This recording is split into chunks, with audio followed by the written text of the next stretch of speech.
Hello, welcome to DelftStack. Today I will show you how to change the background in Google Chrome. First, open a new tab in Chrome. You will see a small button in the bottom right corner that looks like a pen. This is the Customize Chrome button. Click on it to open the settings for your new tab page. In the menu that appears, you will see different options. Click on Background. Here, Chrome gives you two main choices.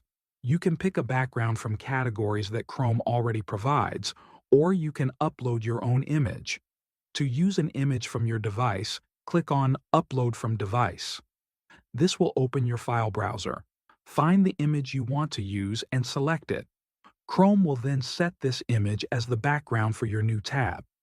If you prefer, you can also explore the preset backgrounds. Chrome has different categories and colors that you can choose from. Just click on any option and it will show a preview. Once you are happy with your selection, click Done. Your background will be applied immediately, and every time you open a new tab, you will see your chosen image or color. That is all you need to do to change your Chrome background on your device. Thanks for watching.